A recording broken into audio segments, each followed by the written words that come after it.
Hello and welcome to Brain Food for General Counsel, where every month we look at the biggest issues your organisation faces with help and advice from experts, legal and otherwise, on how you can help your organisation to do better. My name's Matthew McGee and I'm a journalist here at Pinsent Masons. No organisation can thrive if its people are routinely not healthy. But not all health problems are visible or obvious. You could work with someone for years without knowing that they have poor mental health. So we'll investigate today what organisations can do to become better employers of people with mental health issues. And we'll look at just how essential that is for the organisation itself and for the well-being of its people.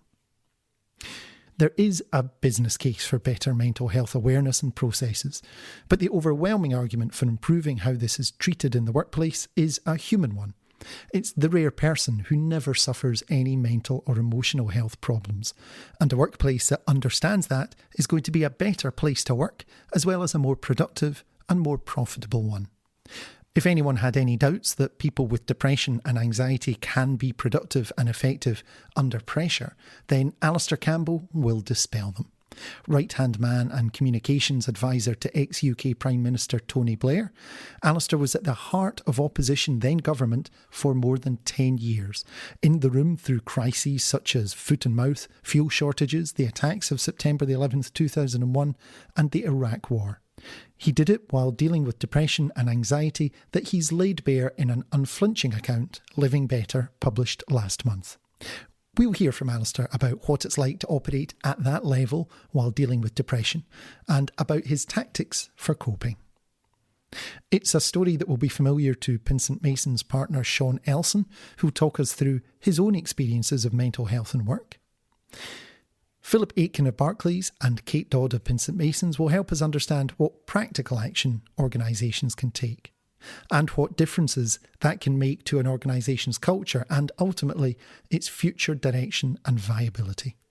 But first to Alastair Campbell, whose book opens with the words, "On a dark Sunday night last winter, I almost killed myself," and continues with unusual candour to detail his long experience with depression, which first came to a head in the 1980s. Even back then, he chose not to hide it, which was rare for anyone, never mind someone even slightly in the public eye, as he was a news editor of one national paper, then political editor of another. He told us about how his condition has affected him, but first I wanted to know if his openness itself undercut the shame that was and is all too common when dealing with mental health.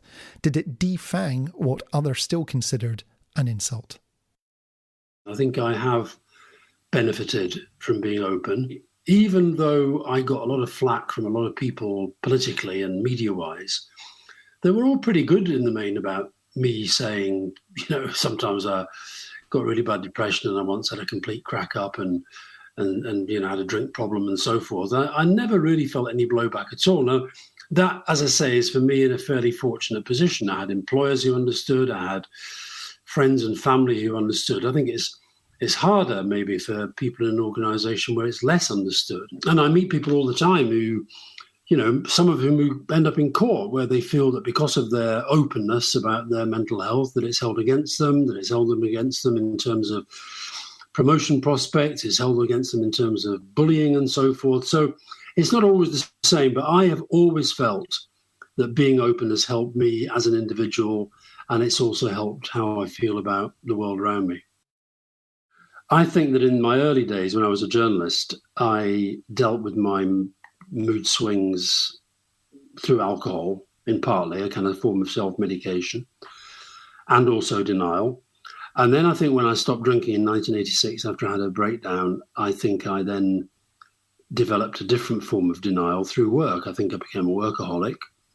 I probably always was a workaholic. And I quote Tony Blair in the book as he once said to Vladimir Putin when Putin noticed that I wasn't drinking any of the vodkas that were being lined up with these toasts. And I was just sort of, this queue of undrunk vodka was gathering by my plate. And Putin was sort of looking at this little spectacle across from him. And Tony spotted him looking and said, "Oh, don't worry about him. He's a thingaholic." And it's a very good description. So I think I drowned it in drink, and then I drowned it, and then I buried it in work. And it was only really after I left Number 10 in 2005, I was kind of, I mean, I guess you'd call it a form of self-harm. I was physically hitting myself. And I thought, this has gone on too long. You've really got to get help. Alastair writes about the tactics he's developed to cope with his illness, one of which is a scale of 1 to 10, where he gives a score to how he's feeling each day. He says the best one is where he thinks of himself as a jam jar, as recommended by one expert. So the jam jar was a thing that I came across in Canada with a woman who I actually went to see she's a genetics expert. And it was to talk to her about whether there was a genetic element. And she basically said that look at your life as a jam jar. At the bottom of the jam jar is a sediment, and that's your genes. Nothing you can do about that. And then your life fills up with experiences that are good or bad, and they mix in. Most of it goes in and it goes out because we don't remember everything, and some things aren't important. But then what happens is, as you go through life, if your jam jar becomes unmanageable and there's too much going on in there that you're not managing properly, it explodes. And she says, and that's illness. That can be any sort of psychological illness, but that's how to think of it. And she said, instead of spending all our lives as we do, sort of ruminating about what's already in the jam jar, stuff that we can't undo, she said, try to think of it as what can we do to grow and extend the jam jar so that we can pour more life into it. And when she was talking to me, I sort of half got what she was on about, but it was a few days later, I woke up in the middle of the night and I drew my own jam jar. So mine started with FFF, which is Fiona Family Friends, if you get those key relationships right. And then I've always, as I say, been a bit of a workaholic. So I put work into 2 bits. I call it meaningful activity paid and meaningful activity unpaid. And then I was into my fundamentals. That was sleep, diet and exercise. And then you're into the things that really, really matter to you, the things that, are very, very personal. So for me, Burnley Football Club, bagpipes, scenery, speaking French and German, reading in French and German, the music that I like the to listen to, the books that I like to read. And then I think I'm into the whole sort of curiosity, creativity thing, the idea that try and learn something every day that you didn't learn the day before. And what was interesting about it, when I was doing it, I was off the page before I even got to medication, which I still take, and it's still part of my jam jar. But if you'd have said to me the day before I met the woman, how do you stay okay with your depression? I'd have said, I take medication every day. But now it's given me a different way of thinking about it. Mental health is still pretty poorly understood by those without direct experience of it.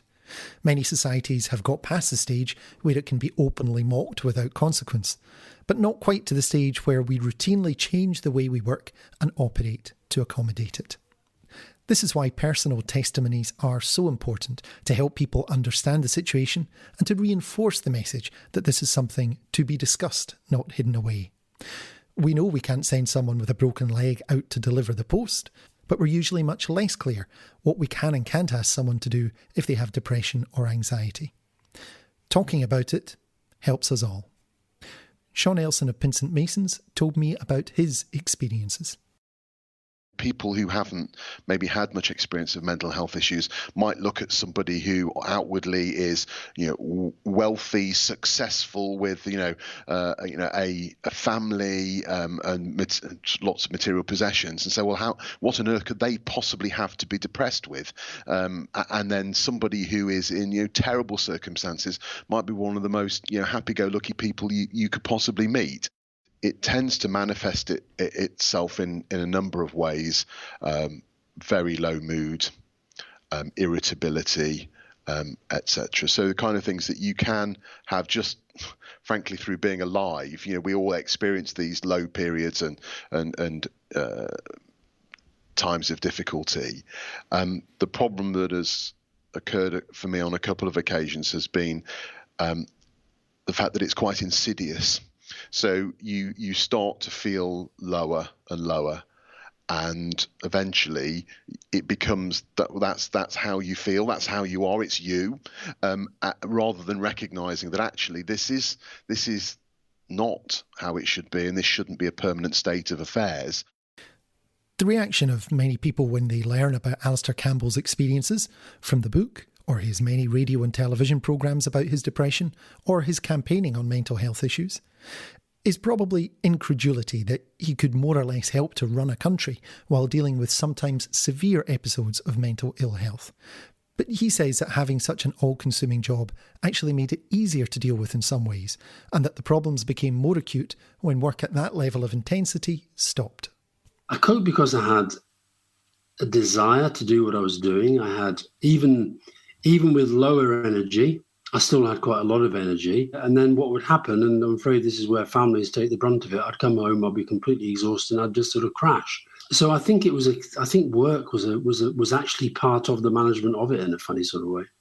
I think people who are in very busy, high pressure, high stress jobs, I think it's that feeling of where you're meant to enjoy something. It's why, for example, I think that from my experience, a lot of people find Christmas and New Year really, really stressful. If your mind and your body is still kind of trapped in a very, very high pressure work zone, and then suddenly you're meant to be chilling out at a rented home or on a beach or on a bike ride or something, but your mind is still elsewhere, added to which, certainly in my case, when I was really, really busy, was that the phone never stopped anyway and there was always stuff to do. It just kind of seems to add to that sense of I'm not in the right place, not feeling that you're in the right place. That's when I feel my depressions are starting to kind of take a really bad hold of me. And often that does start when I'm taking myself out of the mode, the zone that I'm most used to and into a different one. Alastair Campbell has dealt with pressure the like of which few of us can imagine. Yet he said in the past that in all his time at the heart of the UK government, only 5 events truly counted as a crisis. So how did he cope in those moments? If I remember rightly, what I would have said the 5 crises were, that would have been Kosovo, foot and mouth, fuel protests, 9/11 and Iraq, I would say. I would say for them, the only one that did impinge, really directly on my mental health was Iraq. And that was because of the particular circumstances I found myself in, with real difficulties at home because Fiona had enough of the job and was also against the policy. And that just added to kind of difficulties, and added to which I then, trying to get out, then subsequently became the kind of focus of so much of you talk about a target on the back. That was when I did have the target on my back in terms of the media and politics and so forth. So apart from that, no, in fact, I would say, and this is something I think you've got to be a bit careful of in any big organisation where there is a potential to have a crisis, is that they can be kind of a bit of addictive.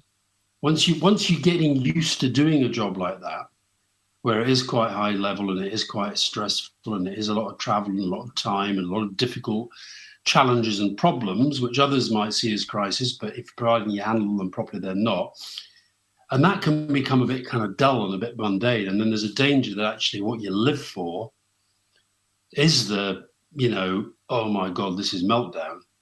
Because then that plays to the idea that we can sort this, we can fix this. But I think in relation to my mental health, no, I think apart from those very personal circumstances in Iraq, I didn't feel that the crisis itself was adding to any additional problem. Sean Elson wonders if there's a more intricate relationship at work here, whether all-consuming work, such as being a lawyer, actually attracts people who are more at risk from mental health conditions.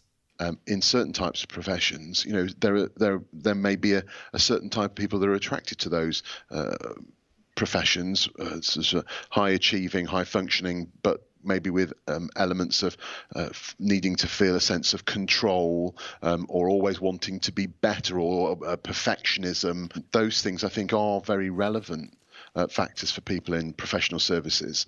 One area is also this sense of competition as well. The extent to which it may or may not be healthy to be in a constant state of feeling that you're in competition with your peers, whether it's for bonus or promotion or the next big project, and the extent to which that is particularly healthy and may contribute to people's issues. So I very much a proponent of wanting to work in a collegiate environment where we're all working towards the same goals, rather than a kind of devil take the hindmost type scenario, and where people are constantly striving for fear of what the consequences are if you're seen as quotes underperforming, close quotes. So while Alastair Campbell could work effectively, the cost was in the end enormous. And while neither Alastair nor Sean would go so far as to say that one thing caused the other, it's uncontroversial to say that work and its stresses and pressures is a factor in mental health for all of us. Philip Aiken recognises this. He is a managing director in the legal function at Barclays Bank, and he's helped put together the Mindful Business Charter to try and address some of the working conditions that can lead to ill health. It came out of a conversation with Pinsent Mason's senior partner Richard Foley, and a shared recognition that some of the stresses of work were productive and some were most definitely not. We were talking about the fact that the day job, the actual job, the lawyering that we do is in most cases reasonably straightforward. But what makes the job harder are the pressures that we put on each other, the demands that we put on each other within our own organizations, but also the demands that we put on each other in terms of client and service provider. So in my example, that is bank and law firm, or in-house function and law firm. And how it seems that an element of humanity has come out of that relationship. As we each sit behind our computer screens, it's too easy to casually set a deadline and unintentionally and perhaps inadvertently cancel someone's weekend plans, or their plans to see family, or their plans to care for their children, or perhaps some elderly relatives. And that we needed to think of a way to put the humanity back into those relationships, particularly at a time when many in-house functions are seeing their law firms as an extension of their function as colleagues. And it was in that conversation we said, isn't it just a case of putting together sort of 10 basic principles? This is how we're going to interact with one another, where we respect each other, and also we recognize that each of us have lives outside of the workplace. And one of my biggest frustrations about the workplace is that everyone is so busy pretending they have no other commitments, that work is the most important thing. And whilst work is always important, it is not always the most urgent thing in our lives. And actually, it's time that we talk about that more. The fact that there is a need to balance commitments outside of the workplace with those important commitments inside the workplace. And that if we all work together, we can make that happen much more effectively than we have done before. I am seeing instances where law firms are saying in response to a deadline, we can get you that document on Monday morning, but that will involve 2 of my associates working the weekend. That's absolutely fine if this matter is at the stage that it requires that level of urgency. Alternatively, we can get it to you by close of business on Tuesday. Inevitably, the response from our side as a client has been, no, there's no need for anyone to work the weekend on this. Close of business on Tuesday is absolutely fine. Much of the work that we do, if not all of it, is important, but a minority of it is urgent. And I think before the Mindful Business Charter, people were failing to distinguish the urgent from the important. And I think that is critical. Whichever way you look at it, legally, ethically, commercially, on the basis just of humanity, employers have a duty to treat their workers in a way that doesn't damage their health. Work still needs to be done to ensure that this is applied to mental as well as to physical health. So if you assume that one of your main assets are your people, how do you make sure that that asset is performing and functioning as well as it possibly can? To my mind, the mental well-being of those people is critical and core to that. The workplace has had for over 100 years now a very robust set of health and safety regulation, which was predicated on the physical well-being of colleagues in a work environment. And that had its genesis in a period of time in the Industrial Revolution when people were being physically injured in the workplace. And I think if we now look at the digital revolution that we're going through, people are, I think, being injured in the workplace, but in a way that we can't see in a mental capacity. People have the ability to work 24/7. They have the ability to send emails at whatever time of the day. It is easy for people never to switch off. And I think employers should start asking themselves, to what extent are they exposing their people, the main asset of that organization, to the risk of injury in the workplace as a result? And if you assume there is a reasonable risk of that injury, then what is it that organizations are doing in order to mitigate the risk of harm to their colleagues when they step into the workplace, whether that is virtually or physically? So that is the question. What can companies do about this? It's an area where many managers feel uncomfortable, not having direct experience of the issue or the consequences of a team member having mental ill health. Diversity and inclusion consultant Kate Dodd of Pinsent Masons says that identifying problems is crucial, but that to do that, you need to create a culture where mental health is talked about. This has always been a problem for employers, is that mental health is often something that hasn't been spoken about.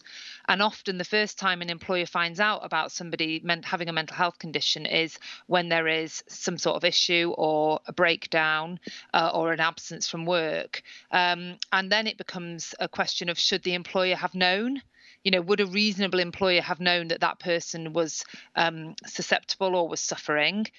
From a kind of an organizational level, the types of things that a GC should be thinking about are, do we talk about mental health? Is mental health, do I feel comfortable about putting the words mental health into an email? Or do I think, I better call it well-being rather than mental health? Because those are the kind of flags that often demonstrate that it's still a real taboo subject within a business. And another really good flag is, do senior people talk about their own lived experiences of mental health in my organisation? And for a GC, that's a very good question to ask themselves, because if the answer is no, then it's likely that those conversations, if they're happening, will be happening behind closed doors. And of course, what we know is that the more stigma that exists within an organisation, the less likely there are to be having these conversations day to day, and to be able to spot, to help, to assist, and of course to create that kind of much more human working environment. The legal obligations that an employer has around duty of care, etc., disability, discrimination, the far more important aspects in some ways is how an employee is being treated, whether they feel they're being treated fairly or unfairly, because that's what will make an employee stay with the business.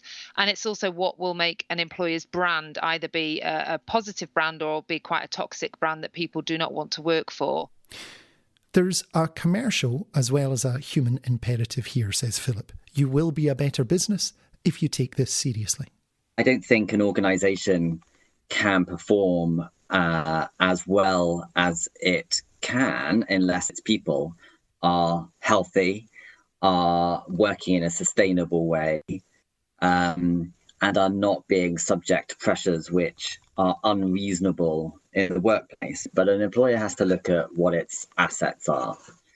And one of its most important assets are its people, and the health and well-being of those people are going to directly impact how well that organization is going to perform. Attracting, retaining, developing people is expensive, and it is hard work to find the best people. If you're unable to persuade talent that your organization is the one where someone will thrive in a sustainable way, then it is my belief that it will become harder to attract talent to your organization. Let's assume for the moment that you do manage to attract that talent to your organization, but the ecosystem within which that talent is required to work is such that they can only bear it for a small number of years before burnout. Then that person is going to leave, and then you need to attract and recruit someone to replace that person. I see that the old ways of working are fundamentally inefficient, and therefore I see the commercial imperative of getting that right as being key to an organization's success. Kate described this as a culture change, and that frightens people because culture is notoriously impervious to change. But she says, don't believe the hype. It'll take time, years probably, but it is possible. We just need, as in many other aspects of this, not to treat mental health as different to other parts of working life. Just look at it like any other type of change. I think businesses sometimes get very caught up with this idea about culture change and say, well, it's impossible to change a culture. And of course it isn't. And if culture change is approached with the same type of organisation and framework as any other type of change within a business, then that is a really good place to start. And we have looked at this, in exactly the same way as we would look at any other type of change. We've got together a group of people who are responsible for dealing with it. We have made sure that we have got the right people in the right places, that it is somebody's day job. I think sometimes the problem with culture change is that people think it's quite a difficult thing to measure, and therefore people should be doing it off the side of their desks. They might see it as not being core to strategy, for example. An important aspect of culture change is making sure that it's not dismissed as being something that will take too long, because culture change does take years. So I think it's a case of making sure that there is an acknowledgement that this is going to take time, that maybe there is a 3 to 5 year plan, that people approach it with that aspect in mind, so that over the course of 3 years or 5 years or however long it takes, they can see that they are moving in the right direction.